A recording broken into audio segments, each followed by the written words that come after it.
Hello students, आज हम बात करने वाले हैं आपकी बीएड फर्स्ट सेम की जो बुक है अंडरस्टैंडिंग डिसिप्लिन एंड सब्जेक्ट, उसका यूनिट नंबर 2 का टॉपिक नंबर 2। और इसके बाद आपका एक टॉपिक रहता है। अगर आपको इस बुक के नोट्स का लिंक चाहिए तो डिस्क्रिप्शन बॉक्स में ये कमेंट सेक्शन में प्रोवाइड कर दिया जाएगा। उसके साथ ही कंप्लीट जो आपकी वीडियो रहेंगी इस चैनल से, इस टॉपिक से रिलेटेड या इस बुक से रिलेटेड, वो भी आपको प्रोवाइड कर दी जाएंगी। आज का हमारा टॉपिक है teaching and learning as interactive process. तो सबसे पहले शिक्षण या टीचिंग के अर्थ के बारे में बात करेंगे। शिक्षण अंग्रेजी भाषा के शब्द को लेकर व्याख्या करें तो हम पाते हैं कि अंग्रेजी में शिक्षण शब्द के लिए टीचिंग शब्द का प्रयोग किया जाता है। अंग्रेजी में टीचिंग शब्द का अर्थ सीखना, पढ़ना, पढ़ाना, अध्ययन कार्य तथा शिक्षा प्रदान करने से लिया जाता है। इसकी दो परिभाषाएं हैं। पहली है ग्रेज के अनुसार शिक्षण एक प्रकार की अंतर पारस्परिक संबंध है जिसका उद्देश्य दूसरे व्यक्ति में वांछित परिवर्तन लाना है। दूसरी है स्मिथ के अनुसार शिक्षण ऐसी प्रक्रिया है जिसका संपादन अंतर पारस्परिक संबंधों के माध्यम से अधिगम को बढ़ाना होता है। तो ये थी शिक्षण की दो परिभाषाएं और इसका अर्थ। अब हम बात करेंगे अधिगम के बारे में। अधिगम या लर्निंग, अधिगम का अर्थ है सीखना अथवा व्यवहार परिवर्तन। व्यवहार परिवर्तन अनुभव या प्रशिक्षण के द्वारा होता है। इसकी दो परिभाषा है। पहली है क्रो के अनुसार अधिगम अनुभव के परिणाम स्वरूप व्यवहार परिवर्तन द्वारा प्रदर्शित होता है। और दूसरी है गिलफोर्ड के अनुसार व्यवहार के कारण परिवर्तन अधिगम है। अब इसकी कुछ विशेषताएं भी हैं, जैसे व्यवहार में परिवर्तन ही अधिगम है। अधिगम मानव की एक प्रवृत्ति है, मानसिक क्षमता के विकास की प्रक्रिया है। नवीन अनुभव का ग्रहण करना एक सक्रिय प्रक्रिया है। स्थायी अथवा अस्थायी परिवर्तन बौद्धिक प्रक्रिया। तो ये थी अधिगम की विशेषताएं। अब हम बात करेंगे teaching and learning as interactive process. तो इसके जो है वो 3 स्टेप हैं। पहला स्टेप आता है role of teaching in interactive process. अब इसके अंदर जो है वो 3 स्टेप आते हैं। पहला आता है pre active phase of teaching, दूसरा आता है interactive phase process of teaching, और आपका लास्ट स्टेप आ जाता है post active stage of teaching. अब हम role of teaching in interactive process के बारे में डिटेल में बात करेंगे। शिक्षण का कार्य अध्यापक करता है, इसलिए शिक्षक ही शिक्षण को प्रभावित करता है। यहाँ हम चर्चा करेंगे कि एक शिक्षक किस तरह शिक्षण को अंतः क्रियात्मक प्रक्रिया के रूप में सफल बना सकता है। हम यह प्रक्रिया के रूप में सफल बना सकता है। हम यह भी जानेंगे कि ऐसे कौन कौन से कारक हैं जो अध्यापक के शिक्षण को बेहतर बनाकर अंतः क्रियात्मकता को प्रभावित करते हैं। शिक्षण की पूर्व क्रिया अवस्था, शिक्षण के उद्देश्यों का निर्धारण, शिक्षण विधियों के चयन के संबंध में निर्णय लेना, पाठ्य वस्तु के अवयवों का क्रमबद्ध व्यवस्था, और लास्ट आता है पाठ्य वस्तु का निर्णय एवं चयन। अब हम बात करेंगे शिक्षण की पूर्व क्रिया अवस्था के बारे में।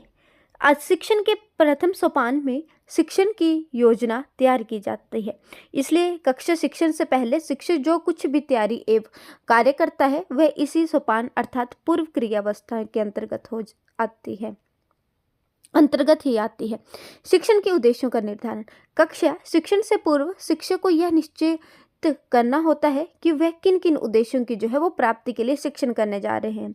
छात्रों में वह किस प्रकार का व्यवहारिक परिवर्तन करना चाहता है। इन बातों पर विचार करने के उपरांत वह शैक्षिक लक्ष्यों का निर्धारण करता है।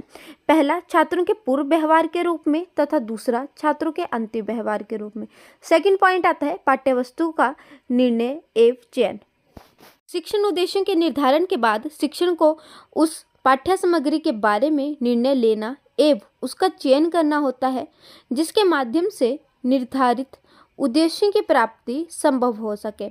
तो सबसे पहले शिक्षक क्या करेगा, शिक्षण के उद्देश्यों का निर्धारण करेगा कि उसको क्या क्या चीज़ें जो है बच्चे में परिवर्तन लाने हैं। फिर दूसरे स्टेप में वह पाठ्य वस्तु का निर्णय एवं चयन करेगा कि उसको क्या करना है। अब आता है पाठ्य वस्तु का चयन करते समय वह इसके स्वरूप का विश्लेषण करता है तथा उसके संकेत एवं चिन्हों, भाषाओं तथा तर्क पक्ष के बारे में विचार करने निर्णय लेता है। थर्ड पॉइंट आता है पाठ्यवस्तु के अवयवों की क्रमबद्ध व्यवस्था। प्रभावशाली शिक्षण हेतु पाठ्यवस्तु का विश्लेषण करके उसके तत्वों की तर्कपूर्ण ढंग से क्रमबद्ध रूप में व्यवस्थित किया जाता है। यह व्यवस्था मनोवैज्ञानिक दृष्टि से की जानी चाहिए। फोर्थ पॉइंट शिक्षण विधियों के चयन के संबंध में निर्णय। पाठ्यवस्तु के प्रस्तुतिकरण के लिए शिक्षक को समुचित शिक्षण व्यूह रचना का चयन करना होता है। इस अवस्था में अध्यापक को यह निर्णय लेना होता है कि वह किन किन शिक्षण विधियों का चयन अधिगम को बेहतर बनाने हेतु करेगा। अब सेकंड जो आपका पॉइंट आता है वो आता है शिक्षण की अंतः प्रक्रिया अवस्था। शिक्षण की इस अवस्था के अंतर्गत वे सभी व्यवहारिक क्रियाएं आती है जो शिक्षक कक्षा में करता है।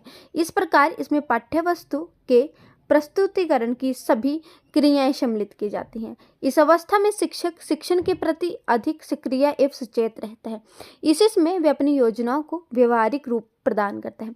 इंटरैक्टिव प्रोसेस ऑफ टीचिंग, पहले वो शिक्षार्थी का निदान करेगा, दूसरा प्रेरकों का चयन एवं प्रस्तुतिकरण, पृष्ठपोषण एवं पुनर्वलन, शिक्षणोदय कौशलों का उचित प्रयोग, कक्ष में शांति, अभ्यास को महत्व देना, शिक्षण में लचीलापन लाना, शिक्षण विधियों तथा युक्तियों का चयन करना, कक्षा के आकार की अनुमति। तो इंटरैक्टिव प्रोसेस ऑफ टीचिंग है। अब हम बात करेंगे इसके बारे में डिटेल में। तो कक्षा के आकार की अनुभूति करेगा वो सबसे पहले। जैसे ही शिक्षक कक्षा में प्रवेश करता है वह कक्षा का प्रत्यक्षीकरण करता है। उसकी दृष्टि पूरी कक्षा के छात्रों पर घूम जाती है। इससे शिक्षक को पता चलता है कि कौन कौन से छात्र समस्या उत्पन्न कर सकते हैं तथा कौन से छात्र उसे शिक्षण में सहायता दे सकते हैं। उस स्तर पर छात्र भी शिक्षक के व्यक्तित्व के स्वरूप की अनुभूति करते हैं। दूसरा आता है शिक्षार्थी का निदान। कक्षा के आकार की अनुभूति के बाद शिक्षक छात्रों के स्तर पूर्व ज्ञान के बारे में पता लगाता है। इसके अंतर्गत शिक्षक छात्रों के 3 पक्षों के निदान करने का प्रयास करता है और वो 3 पक्ष है शिक्षार्थी की क्षमता एवं योग्यता, दूसरा शिक्षार्थी की अभिवृत्ति एवं अभिरुचियाँ और तीसरा शिक्षार्थी के शैक्षणिक पृष्ठभूमि। थर्ड आता है प्रेरकों का चयन एवं प्रस्तुतिकरण। प्रेरक शाब्दिक तथा अशाब्दिक दोनों प्रकार की होती है। एक शिक्षक परिस्थिति के अनुकूल प्रेरक का चयन करने में सक्षम होता है। प्रेरणाओं के द्वारा शिक्षक वांछित लक्ष्यों की प्राप्ति कर सकता है तथा किसी समस्या को दूर भी कर सकता है। अब फोर्थ पॉइंट आता है पृष्ठपोषण एवं पुनर्बलन। शिक्षक को अंतःक्रियात्मक प्रक्रिया बेहतर बनाने के लिए पृष्ठपोषण तथा पुनर्बलन का प्रयोग करना चाहिए। पृष्ठपोषण में अध्यापक छात्रों की अनुक्रियाओं का प्रत्यक्षीकरण करके उसका विश्लेषण करता है और जरूरत के अनुसार निदान करता है। ये मुख्यतः 2 प्रकार का है। पहला आता है पॉजिटिव और दूसरा आता है नेगेटिव रेनफोर्समेंट। अब बात करेंगे 5th पॉइंट की, जो है शिक्षण विधियों तथा युक्तियों का चयन। अंतःक्रियात्मक प्रक्रिया को बेहतर बनाने के लिए अध्यापक पाठ्य वस्तु, छात्र की रुचि आदि बातों का ध्यान रखते हुए शिक्षण विधियों का चयन तथा युक्तियों का निर्धारण करता है। 6th पॉइंट शिक्षण में लचीलापन। कक्षा में शिक्षण करते समय अध्यापक को कई तरह की परिस्थितियों का सामना करना होता है। एक शिक्षक एक ही तरह के तरीके से रोज शिक्षण कार्य में सफल नहीं हो सकता है। उसे सफल होने के लिए ज़रूरत के अनुसार अपने शिक्षण में परिवर्तन लाना रहना चाहिए ताकि अपेक्षित लक्ष्यों की जो है वो प्राप्ति हो सके। 7th पॉइंट अभ्यास को महत्व देना। अंतःक्रिया को बेहतर बनाने के लिए एक अध्यापक को कक्षा में छात्रों के लिए अभ्यास हेतु समय देना चाहिए, क्योंकि अभ्यास करके बच्चे किसी चीज़ को आसानी से सीखते हैं। शिक्षण कौशलों का उचित प्रयोग, जैसे शामपट का उचित प्रयोग करना, प्रश्नों को पूछना, मूल्यांकन करना, उद्दीपन परिवर्तन, उदाहरणों का प्रयोग आदि। कक्ष में शांति से बच्चों को सीखने में मदद मिलती है और शिक्षण की प्रभावशीलता जो है वो शांति के द्वारा बढ़ती है। अब आपका ये था पॉइंट नंबर 9। अब हम बात करेंगे शिक्षण की अंतिम अवस्था में। यह अवस्था मूल्यांकन से संबंधित होती है। शिक्षण के अंत में छात्रों के व्यवहार परिवर्तन का मापन किया जाता है। इसके लिए शिक्षक मौखिक तथा लिखित प्रदर्शन पूछता है, जिसे शिक्षण की अंतिम अवस्था भी कहा जाता है। शिक्षक के व्यक्तिगत गुण जो अंतःक्रियात्मक प्रक्रिया को प्रभावित करते हैं। शिक्षक के व्यक्तिगत गुण जैसे अध्यापक का चरित्र, मित्रता एवं सहानुभूतिपूर्ण व्यवहार करना, अनुशासन में रहना, विषय में अध्यापक की रुचि होना, अध्यापक का समय निष्ठ होना, सामाजिक गुण, विषय का पूर्ण ज्ञान। तो ये थे शिक्षक के व्यक्तिगत गुण। अब हम बात करेंगे इनके बारे में डिटेल में। तो पहला आता है अध्यापक का चरित्र। एक राष्ट्र निर्माता होने के नाते शिक्षक से अपेक्षा की जाती है कि उसका चरित्र निर्मल हो और उसमें अपने कार्यों के प्रति प्रेम व उत्साह हो। मित्रता एवं सहानुभूतिपूर्ण व्यवहार। एक शिक्षक में यह गुण होना चाहिए कि वे अपने छात्रों के साथ मैत्री एवं सहानुभूतिपूर्ण व्यवहार करें। इससे छात्रों में अध्यापक के प्रति वफादारी आदर, सम्मान आदि गुणों का विकास होगा। थर्ड पॉइंट आता है अनुशासन। अध्यापक अगर अनुशासित होगा तो वह अपना कार्य अच्छे तरीके से कर सकता है और उसको देखकर छात्र भी उसकी तरह कार्य में रुचि लेंगे। समय निष्ठा, अगर अध्यापक समय पर विद्यालय में पहुंचता है तो समय पर अध्यापक करता है तथा समय पर विद्यालय में पहुंचता है, समय पर अध्यापन करता है तथा समय पर वह कार्य करता है, तो इसका प्रभाव जो है वो शिक्षण अधिगम पर पड़ता है। पॉइंट नंबर 5 है आपका सामाजिक गुण। अध्यापक को समाज के प्रति सकारात्मक दृष्टिकोण रखना चाहिए। अगर वह अच्छे से समायोजन करता है तो तभी वह छात्रों को सामाजिक समायोजन की शिक्षा दे सकता है। 6 पॉइंट आता है विषय का पूर्ण ज्ञान। शिक्षण अधिगम बेहतर बनता है जब अध्यापक को अपने विषय में की समझ या गहन जानकारी होती है। विषय में रुचि पॉइंट आपका, अगर अध्यापक अपने विषय में रुचि नहीं लेता है तो वह गुणात्मक शिक्षण नहीं कर सकता है। इसलिए अपने विषय में अध्यापक की रुचि लेनी चाहिए ताकि नए नए परिवर्तन से वह अवगत रहे और बच्चों को सही तथा वैध ज्ञान दे सके। तो ये थे आपके इसके 7 पॉइंट एक अच्छे टीचर के। अब हम बात करेंगे जो आपका नेक्स्ट टॉपिक आ जाता है इसमें, role of learner in interactive process. पहला आता है नैतिक शिक्षा, बौद्धिक योग्यता एवं क्षमता, परिपक्वता, अभिप्रेरणा, अधिगम हेतु प्रयुक्त विधियां, थकान एवं अनुपयुक्त कार्यकारी परिस्थितियां, छात्र व शारीरिक व मानसिक स्वास्थ्य, पारिवारिक वातावरण, छात्रों की रुचि, व्यक्तिगत भूमिकाएं और छात्रों की सक्रिय। तो ये role of learning in interactive process है। अब हम इनके बारे में डिटेल में पढ़ेंगे।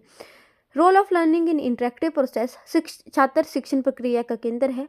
आज के समय में छात्र केंद्रित शिक्षा तथा शिक्षा का पाठ्यक्रम होने के कारण छात्र अंत्य प्रक्रिया को प्रभावित करता है। बौद्धिक योग्यता और क्षमता, मनुष्य में अन्य निम्न श्रेणी के जीवों की तुलना में सीखने की क्षमता अधिक होती है, किंतु प्रत्येक मनुष्य की सीखने की क्षमता अलग अलग होती है।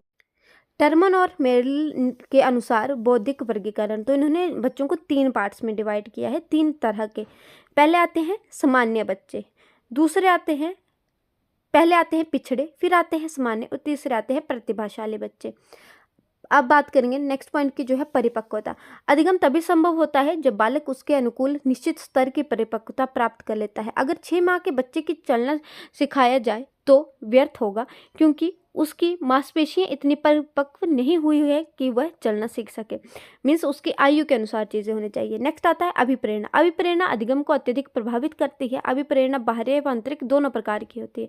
प्रशंसा, आलोचना, पुरस्कार, दंड आदि अभिप्रेरणा प्रतिविधियां हैं।